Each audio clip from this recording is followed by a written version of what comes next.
From the failed states of Jefferson to the winner of Miss Absaroka, these are 6 lost states of America.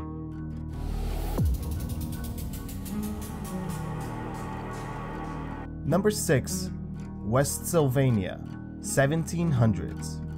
Had it been recognized, Westsylvania would have been the 14th state in the newly formed United States. It would have taken chunks from Kentucky, Maryland, Virginia, West Virginia, and southwestern Pennsylvania. In the summer of 1776, settlers who were not happy with Pennsylvania and Virginia's state leaderships proclaimed their independence from both and went on to petition the Second Continental Congress to become what would be known as Westsylvania. The fact that there was major disputes about land between those two states and a general lack of concern about Native American tribes, it seemed like a good idea. The petitioners for Westsylvania hoped to create order out of chaos. Alas, Congress completely ignored them, mainly because they were cautious about frontier regions gaining too much autonomy. By 1780, Pennsylvania and Virginia settled their border disputes, which sparked a renewed interest in a Westsylvania state. In 1782, Pennsylvania considered any talk of separation as treason. Facing the death penalty, Westsylvania supporters were quickly silenced. Number 5. Delmarva, 1776. The large Delmarva Peninsula is split between Delaware, Maryland, and Virginia. As the story goes, a lot of residents wanted to separate from these states and form a new one, which would be called Delmarva. In reality, the fight was mainly between Delaware and Maryland. Both states wanted the peninsula all to themselves. Kind of. There have been several instances of state senate resolutions proposing secession. They all failed. In 1992, the Delmarva State Party was created, but it too failed to make Delmarva a reality. Number 4. ab-SOHR-ka, 1939.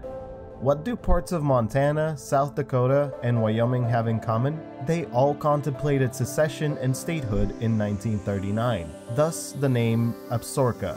Wait, no, that makes no sense. How do you get ab-SOHR-ka from these 3 states? Well, there's this cool mountain range near Yellowstone bearing the same name, so maybe that was it. I doubt it had anything to do with the Crow Native American tribe, who referred to themselves as ab-SOHR-ka. Anyway, the exact origins of the movement to secede are hard to trace, but in the 1930s, a bunch of farmers, ranchers, and small-towners didn't appreciate the lack of federal aid from the New Deal. Their pleas for help from the government and their want to be self-reliant made them hard to reason with. The movement really took off in 1939, when A.R. Swickard, a local politician, took charge. He pretty much proclaimed himself the governor of this new state. His close circle of rebels then drew up the imaginary state lines and started printing license plates with the ab-SOHR-ka name on them. Oh, they also held a beauty pageant, the Miss Absaroka contest. Here is the winner standing next to a nice banner for the brand new state.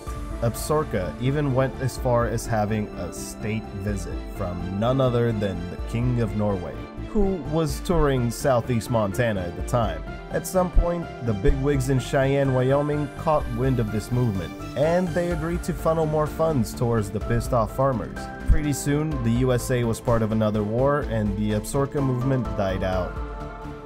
Number 3. Jefferson, 1859, 1915, and 1941. Alright, so this one is a bit of a mess. Let's try and make sense of the state of Jefferson. There is the Jefferson Territory, which was an unrecognized United States territory that existed for 16 months between October 1859 and February 1861. They even had a governor and a legislature, who met up and divided the area into 12 counties with a total estimated population of 60,000 people, many of whom were gold rush workers. A bunch of people from the Kansas Territory were pissed at the Jefferson Territory people, so a fight ensued, slowing down the progress for official recognition. With the election of Abraham Lincoln and the formation of the Confederate States of America, the future of Jefferson Territory became less and less important as things escalated nationally, especially since the so-called governor was a pro-Union Democrat and a vocal opponent of Abraham Lincoln and the Republican Party. Cool, so that's Jefferson State number 1 out of the way.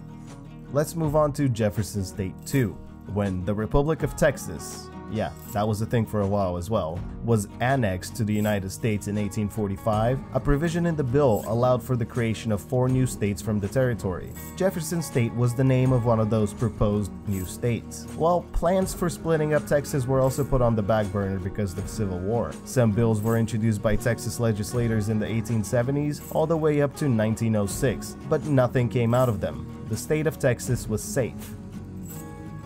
However, the state of California isn't so safe.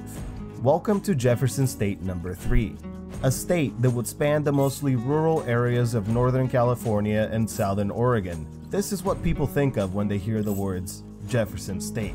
The supporters of this movement have some serious history backing them up, considering that in 1855, the California State Assembly passed a plan to trisect, or split up into 3 parts, the state.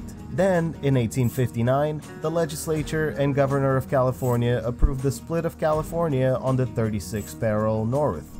The southern state would retain the name California, and the northern part would be known as the state of Colorado. Citing differences in both culture and geography between northern and southern California, the split was also overwhelmingly approved by voters in the north. Senator Milton Latham was on his way to Washington, D.C. to seek final approval from the federal government, when, you guessed it, the election of Abraham Lincoln and the onset of the American Civil War prevented the proposal from ever coming to a vote. This is seriously just the tip of the iceberg when it comes to splitting up California. On November 27, 1941, groups of young men brandishing hunting rifles stopped U.S. traffic on U.S. Route 99 and gave out copies of a Proclamation of Independence. The pamphlet stated that the state of Jefferson was in a patriotic rebellion against the states of California and Oregon, and counties would secede every Thursday until further notice. Well, that movement didn't last long at all. Following the attack on Pearl Harbor on December 7th, most of the heavily involved people focused their attention on the war effort. Then in 1965, the California State Senate voted to divide California into 2 states, but the bill died in the State Assembly. Then in 1992, a State Assembly bill to allow a referendum on splitting the states passed, but it died in the State Senate. If only the State Senate in 1965 and the State Assembly of 1992 were reversed, we might have a very different map of the western coastline. This brings us to the 2000s. There are 6 different proposals of splitting up the state. What do you think? If you had to choose, which way would you split up California? I'm a fan of the 2013 proposal. 6 Californias is better than 1, right? Since the 2016 election, there's been talks of California seceding from the Union, but that would never happen. So there we go.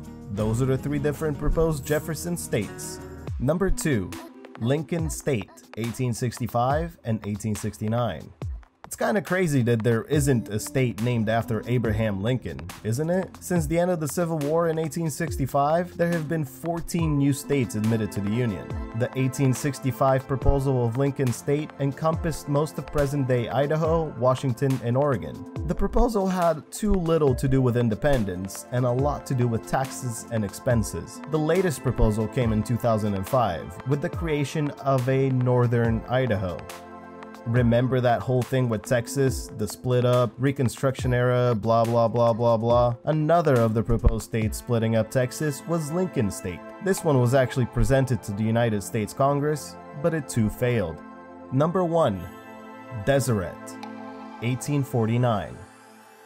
Deseret is the word for honeybee in the Book of Mormon. It's also the name given to a provisional state that existed for about 2 years and was never recognized by the United States government. When Mormon pioneers settled the Salt Lake Valley in 1847, they wanted to set up their own government. Brigham Young, the church president at the time, tried to apply for status as a territory, but quickly changed his mind once he found out California and New Mexico were straight up applying for statehood at the same time. The proposed state was ambitious, to say the least. It would have encompassed nearly all of present-day Utah and Nevada, including major parts of California, Arizona, Colorado, New Mexico, Wyoming, Idaho, and Oregon. Pretty much almost all of the West as we know it. As part of the Compromise of 1850, the Utah Territory was created. with Brigham Young becoming its first governor. The Church of Latter-day Saints did not give up on the idea of a Deseret, though. They pretty much created what some might call a shadow government. Multiple attempts between 1856 and 1870 failed to create the state of Deseret, and as more and more people moved west, the dream of an isolated Mormon state started fading. Check out the featured comment below, subscribe for more World Unearthed, and I'll see you in the next video.